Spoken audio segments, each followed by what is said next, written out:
To mother is to love, but to mother yourself is of warriors.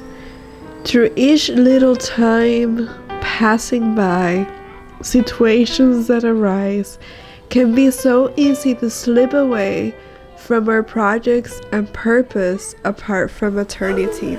We often see the not so glamorous side of motherhood, and with all respect, I understand why. But at the same time, I can't. This is our blessing from God to steward our family into His direction. I can understand how in our humane side, we can lose ourselves into this. And then the feeling comes of we invest so much time on them, and we can tend to forget about our own personal journeys.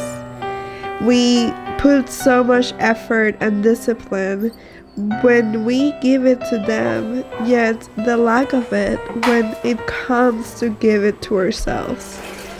And in the in-betweens of the never-ending to-do list, we can find the time to do us. Yet, we need to remember that we are not doing life for them nor against them, but with them. And I want to emphasize on the with them. So let's end this year even with more success, because being a mom is more than enough. It's literally the best thing you can do already into this world. But let's actually get the time, let's actually get to discipline ourselves to follow through certain art projects, business ideas, homemaking goals, or health, to work on our marriage, or just to simply discover ourselves. A time of opening up ourselves to a new chapter, to unfold God's godly purpose for us. As we tag along this journey together, don't forget to subscribe to be able to follow each other through this and be the warrior mothers we're meant to be. I feel like in maternity, it is the constant surrender of our flesh, of our desires, and the things we want to do. Doesn't mean that we cannot be doing them. It just means that we need to find the rhythm to do them with our children. It often leaves me questioning if slowing down actually means to have more patience. And I feel like in my maternity, I have learned so much about this. And something that has helped me just be a better mother, it is to plan in real time what can be done in a realistic way and in a slow approach in order to fulfill those things that we need to be doing as mothers. And just owning this can shift our perspective so much, because creating timelines that are real to our lives, our schedules, and our routines, while also honoring slowing down and our rest time, can literally change completely the way that you mother. Because when you are rested, even though you might be waking up at nights or something like that, you can still be joyful because you have planned according to how your house loves to move, loves to dance, and loves to go. So to be joyful with what you have, and to understand how to be joyful with what you have accomplished, because even if it's a little thing, for the most minimal thing you can think it is not. You have accomplished a lot as a mother. Now let's talk a little bit about our health, because health is wealth.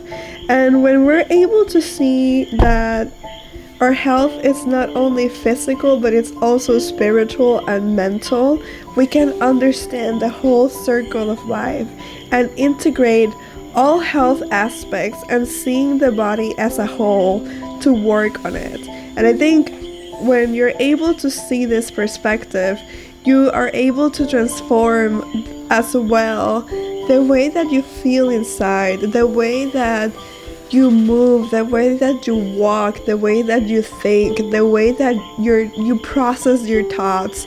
Because when you're working on these things, and especially for postpartum, for my last postpartum, I was not able to read the Bible, but I made sure to put it on an application that I have, which is called Streetlights, and it would read the Bible to me. And that was so important because it helped me navigate through postpartum with such a clearer mindset, with such a strong will of what I'm doing to steward my children's. If it's hard, yes, it's hard, but hard is not the same thing as bad. So it's about thinking about those small steps that lead to bigger steps. And this year, for me, it is to be able to exercise much more than I was doing before. I've always been a very active person. Just through this whole last year and a half, we have just been like on and off the mat and very inconsistent. So for me, it would be to put at least 3 days a week or 2 days a week, or maybe just starting with once a week of something that will help you get healthier. It will help you to strengthen your relationship with God, and that it will help you mentally and emotionally, because your body is not just a body, it's the whole temple. And to be able to be disciplined, it will take a lot of effort, especially because when you have littles crying and you have little people depending on you, you want to be able to throw the towel out, but it's not about that. Because if you're able to plan it out, whether it's 1 or 2 days, like I said, a week, and then you start adding a little bit and a little bit up, something that will adjust to your rhythm and that it will adjust to your mothering. And another thing that you can do is also like, how can you track tangible changes? If it's emotional, how will you know that when you feel a certain way has happened and you're able to go to the next chapter? If you suffer with anger, suffer with anxiety or stress, what are those things that you need to do in your health to see tangible changes in yourself and in your mothering?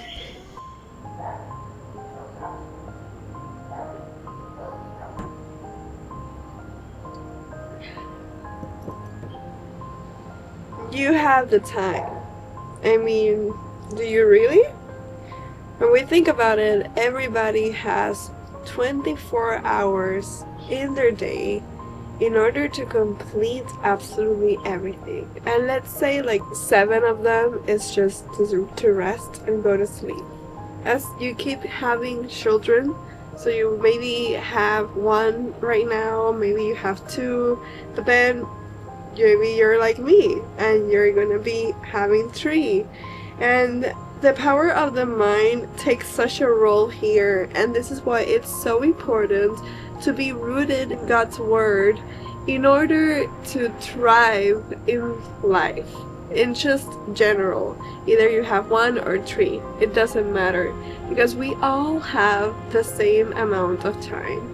And how you organize it, how you plan it, how you get to know your body, and when you start walking into obedience and faith and just following the Lord, it's very easy to remove distractions from those things that are keeping you apart for you to do what you're meant to be doing. So I want to give 3 little things that I do and that I want to be more consistent in.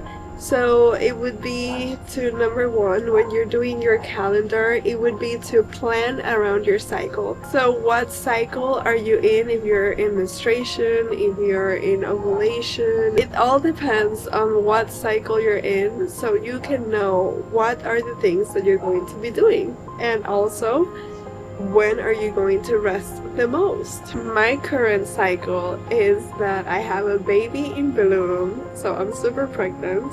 My mind is at peace and my body is just going so slow through this season. So I'm planning around how my body and how my mental health is pairing up. So what cycle are you in? How is your mental health right now? What is your body talking to you? And so in order that you can plan around that.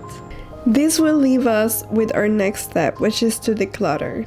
And I really want to put you through like this perspective of what does time mean to you as a mom? When you are breastfeeding, are you on your phone? Or are you actually connecting and having that bond with your baby?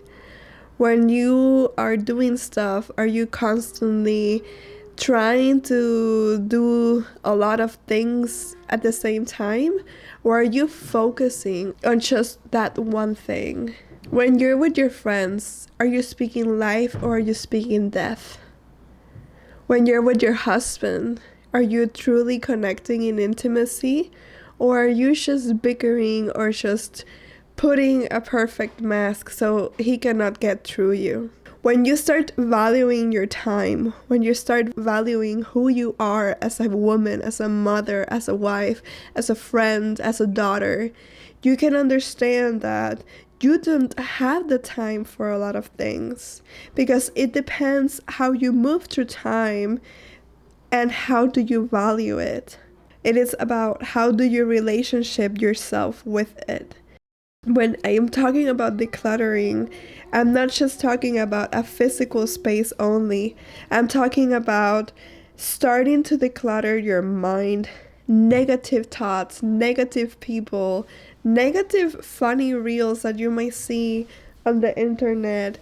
Declutter those habits that are not fulfilling who you are meant to be as a mother and who you are meant to be as a person, and also to declutter the people to let go of, because the circle from the past won't lead you to God, and because the circle who likes to be stuck in a certain thing will not lead you to God as well.